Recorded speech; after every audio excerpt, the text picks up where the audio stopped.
Nafti filɛbaw ani su a y'aw bisimila dɔnkibaro kɛnɛ kan bi bakurubaw la CEDEAO kɔni ni an ka CNSP maaw ye ɲɔgɔn ye bi sɔgɔmada in na ka faraw kan CNSP ɲɛmaa dɔw fana taara bɔ protection civile maaw la u ka ɲɛmaayaso la bi sɔgɔmada in na ninnu de ye bakurubaw ye kunnafoni wɛrɛ b'an bolo ka fara minnu kan sɔɔni an bɛna walawalali kɛ u la aw dan kana.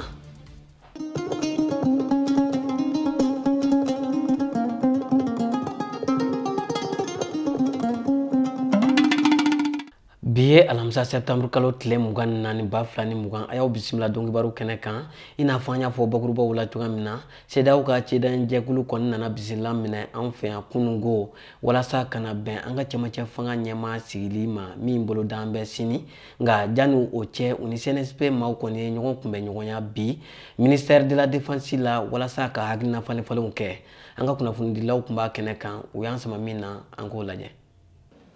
Goodluck Jonathan n'a ka cɛdenw CEDEAO tɔgɔ la Assimi Goïta n'a ka cɛdenw CNSP tɔgɔ la nin kulu fila kɔni ye ɲɔgɔn ye boloda a ma tɛmɛ lɛrɛ kelen bɔ ɲɔgɔnko ka ɲɔgɔn ye kɔni fori la ɲɔgɔn ye kuncɛlen CEDEAO maaw kɔni y'a jira k'a fɔ k'u tɛna se ka fɛn fɔ maaw ye bawo kumaɲɔgɔnya wɛrɛ bolo dan bɛ u bolo i n'a fɔ u ni cɛmancɛ fanga ɲɛmaaba daw kan ka ɲɔgɔn ye u y'a jira k'a fɔ ko ni ninnu bɛɛ lajɛlen fori la k'u na kunnafoni di kɛ maaw ma ka bɛn ni sini juma septembre kalo tile 25 ye CNSP maaw kɔni m'a bila dagirinda la olu ɲɛsinna kan base B ma u ni cɛmancɛ fanga ɲɛmaaba daw kɔni ɲɔgɔn kunbɛn ɲɔgɔnya u ye hakilina falenfalenw kɛ ninnu de ye baara kunfɔlɔw ye min bɛna fori sini juma septembre kalo tile 25 ni o yɛrɛ bɛna kɛ cɛmancɛ fanga ɲɛmaaba daw kɔni sigili ye a ka fanga kɔnɔna na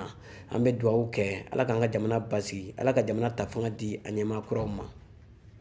CNSP ɲɛmaa damadɔ kɔni taara bɔ an ka finitigilakaw minnu bɛ kasaratɔw kɔni magɛn ni o ye protection civile maaw ye ka taa b'u la ka foli ni waleɲuman dɔ ta k'u sɛgɛrɛ u ka cɛsiri la ani ka u ɲininka u ka gɛlɛyaw la sigi in tɛmɛnen CNSP ɲɛmaa dankan ni o ye Maliki Jaw ye ale ye ɲɛfɔli kɛ an ka kunnafoni ɲinina Tijani Sidibe ka kuma galaman na an ka sɔrɔlenw lajɛ.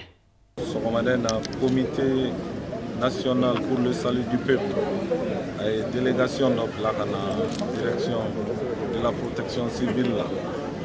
nalinte dɔwɛrɛ ye kana an ka hakilinaw falen o b'a kɔnɔ nka a belebeleba ye kana u fo parce que wale min kɛra kalo tile 18 a ma kɛ u kɔ u fana bɔra u nana u y'a yira na k'an bɛɛ de bɛ ɲɔgɔn bolo donc an fana nana kana o yɔrɔ f'u ɲɛna komi o de kɛra wale in jamana diɲɛ bɛɛ y'a tanu an fana nana kana ɲini u fɛ u k'a kɛ cogo bɛɛ la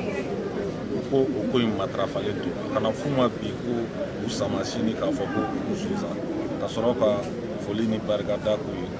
gɛlɛya o tɛ protection civile dɔrɔn ye gɛlɛya bɛ Mali yɛrɛ de kan o yɛrɛ de y'a to acte imposera an y'a f'u ɲɛna Mali de bɛ sanfɛ n'an ye Mali bɔ nin dingɛ kɔnɔ ka Mali ka gɛlɛya nin ban an bɛɛ fana ka nɔgɔya bɛ o de kɔnɔ donc an bɛnna o kan Mali de bɛ kɛ o ko kɔnɔ fɛn caman bolodalen n'o kɔnɔ ni gouvernement de transition nana ni o sigira olu kan ka baara minnu kɛ maliden bɛɛ ka hɛrɛ ni nɔgɔya kɔnɔ ani bɛɛ b'i yɛrɛ ye o kɔnɔ. O tɛmɛnen kɔ baara kura kɔni ninnu donna bi sɔgɔmada in na ka ɲɛsin an balakaw ma minnu bɛ kunnafoni di kɛ maison de la presse la walasa u bɛ se ka lafiya ni k'u lakana u ka baara kɔnɔna na cogoya min na a baara ninnu yɛrɛ bɛɛ lajɛlen kɔkɔrɔma donna UNESCO ni a dɛmɛbagajɛkulu fɛ a kɛnɛ kan an ka kunnafoni ɲinina Aminata Daɲɔ Kani Sisogo ani Bakari Kone tun bɛ yen u y'an sama min na an ka ɲɛmadaw fɛ. projet in bɛ mun kan o ye aw musow de ye muso minnu bɛ kunnafoni jɛnsɛn an ye k'a fɔ ko kɔlɔsilila musow sɛgɛnnen don aw ka nin baara in kɔnɔna la ne yɛrɛ nisɔndiyalen ni nimisi wasalen don k'aw caman ye yan bi k'a jira k'a fɔ muso jɔyɔrɔ ka bon muso jɔyɔrɔ ka bon o tɛ kelen dɔrɔn mais ka tila k'a fɔ ko muso k'i ɲɛsin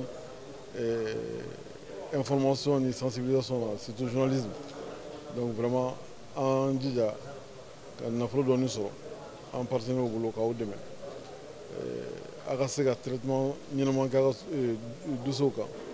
et puis en plus a ka se ka sécuriser ka lakana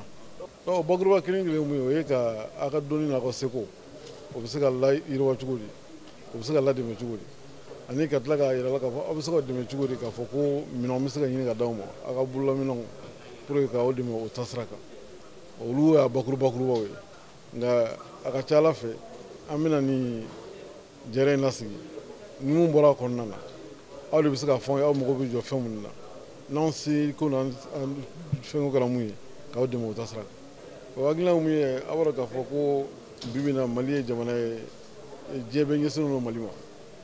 o hukumu kɔnɔna na an ye k'a fɔ ani maison de la presse mɔgɔ min ye baara kɛ ɲɔgɔn fɛ o y'a yira n na k'a fɔ aw musow aw degelen don aw ka baara la donc o argument avancé ani k'a fɔ fana situation sécuritaire min bɛ Mali la lakana ani Mali ka ɲɛtaa yɛrɛ ani hali Mali ka yɛrɛma hɔrɔnya tali aw musow jɔyɔrɔ b'a la donc o argument ye mɔgɔ caman convaincu o de la u ye Mali retenu. Baara taabolo 4 de b'a la n'i bɛ nin baara modèle kɛ a ka kan i ka laɲini dɔ kɛ fɔlɔ i la ni y'o minɛ n'an k'o ma étude de référence ka sɛgɛsɛgɛli kɛ ka se journaliste musow ma ka se jɛkulu min bɛ n'olu bɛ droit de l'homme ni mun bɛ mɔgɔw ka hakɛw sabatili sira kan ka se journaliste kɔrɔw ma k'u ɲininka cɛw ni musow olu ka hakilinaw k'o dɔn k'o kɛ gafe dɔ ye n'an k'o ma document de référence o de bɛ kɛ sababu ye k'a dɔn an b'a dɔn waleya min bɛ fɔla nin a bɛ hakɛ jumɛn na Mali kɔnɔ a bɛ ka kɛ cogo di donc o document bɛ na service san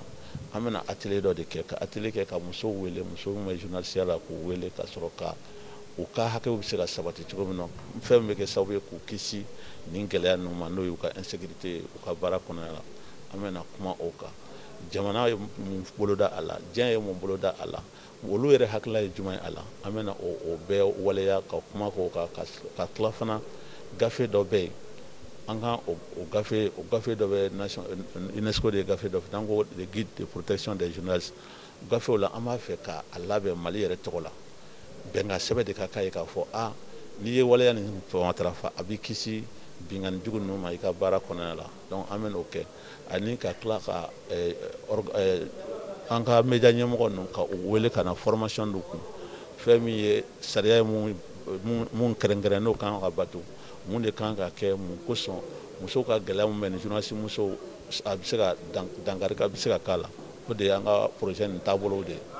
An limanaw aw minnu kun sɔgɔlen banna nin waati in na an bɛ foli ani waleɲuman dɔ ta k'aw bɛɛ lajɛlen sɛgɛrɛ ni ne bɛ dansigi bi dɔn kibaru la min kɔni labɛnna NEF TV jama bɛɛ lajɛlen ka cɛsiri kɔnɔna na an bɛ dugawu kɛ an ka jamana ye Ala ka na ni basigi badabada ye an ka jamana kɔnɔna na Ala ka so hɛrɛ caya.